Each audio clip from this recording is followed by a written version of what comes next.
উল্টো বসে উল্টো বসে উল্টো বসে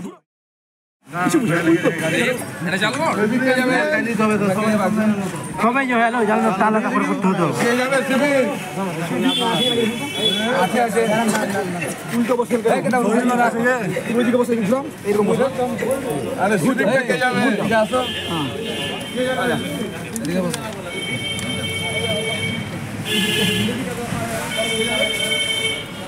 সুবিধা যাবে বলো হ্যালো আরে জানো এটা নাকি হ্যাঁ আপনি কই এক সাইডে বসো এদিকে বসো আব্দুল্লাহর মাঝে হ্যাঁ আছে না জানো বলবে তো আমরা উল্টো বসে উল্টো বসে উল্টো বসে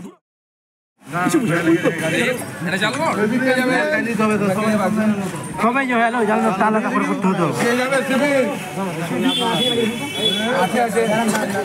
উল্টো বসে এদিকে বসে এরকম বসে আরে শুটিং থেকে যাবে আসো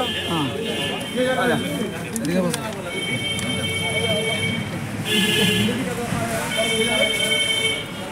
সুবিধা যাবে বলো হ্যালো আরে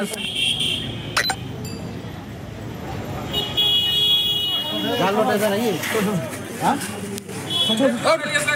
আপনি কই এক সাইডে বসো এদিকে বসো আব্দুল্লাহর মাঝে হ্যাঁ আছে না জানো বলবে তো আমরা উল্টো বসে উল্টো বসে উল্টো বসে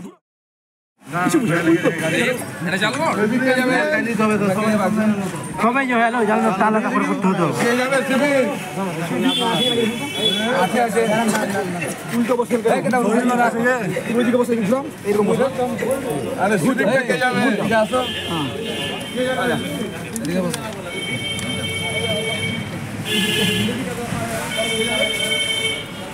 সুবিধা যাবে বলো হ্যালো আরে জানো এটা নাকি হ্যাঁ আপনি কই এক সাইডে বসো এদিকে বসো আব্দুল্লাহর মাঝে হ্যাঁ আছে না জানো বলবে তো আমরা উল্টো বসে উল্টো বসে উল্টো বসে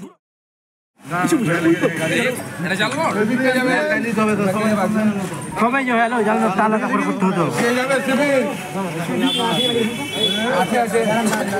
উল্টো বসে এদিকে বসে এরকম বসে আরে শুটিং থেকে যাবে আসো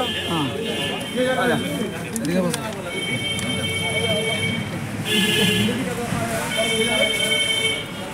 সুবিধা যাবে বলো হ্যালো আরে হাত বদলের আগে বিপুল পরিমাণে জাল নোট উদ্ধার করল শামশেরগঞ্জ থানার পুলিশ। মঙ্গলবার রাতে শামশেরগঞ্জের ডাকবাংলো মোড় এলাকা থেকে এক যুবককে গ্রেপ্তার করে শামশেরগঞ্জ থানার পুলিশ। পুলিশ জানিয়েছে ধৃত যুবকের নাম মুকেশ কুমার, বাড়ি বিহারের সীতামণি এলাকায় এবং ধৃত যুবকের কাছ থেকে 2 লক্ষ টাকার জাল নোট বাজেয়াপ্ত করেছে শামশেরগঞ্জ থানার পুলিশ। ইতিমধ্যেই পুলিশ ওই যুবককে আদালতে পাঠিয়েছে এবং কে বা কারা এই কারবারির সাথে যুক্ত, কার উদ্দেশ্যে এই টাকাটি তিনি নিয়ে যাচ্ছিলেন সেই তদন্তে নেমেছে শামশেরগঞ্জ থানার পুলিশ। কুয়াশা নামতেই চোরা কারবারিরা সক্রিয় হয়ে ওঠে এই মুর্শিদাবাদের শামশেরগঞ্জ এলাকায়। যদিও আগে শামশেরগঞ্জের বিভিন্ন এলাকায় বাইরে থেকে জাল নোট আসত, বিশেষ করে মালদার বৈষ্ণবনগর এলাকা থেকে।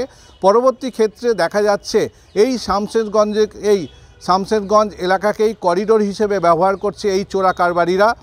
এবং শামশেরগঞ্জের একদিকে রয়েছে ভারত বাংলাদেশ সীমান্ত, অপর দিকে রয়েছে পার্শ্ববর্তী রাজ্য ঝাড়খণ্ড এবং বিহার।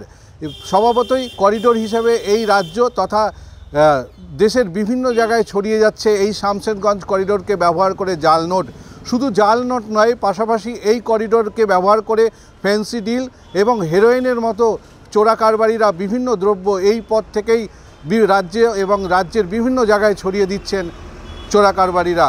স্বভাবতই এই শামশেরগঞ্জ এলাকায় পুলিশ ইতিমধ্যেই তা নিয়ে মাথা ব্যথা শুরু হয়েছে এবং জঙ্গিপুর জেলা পুলিশ এই নিয়ে তৎপর হয়েছেন। মুর্শিদাবাদ থেকে আজ তাক বাংলার জন্য গোপাল ঠাকুর।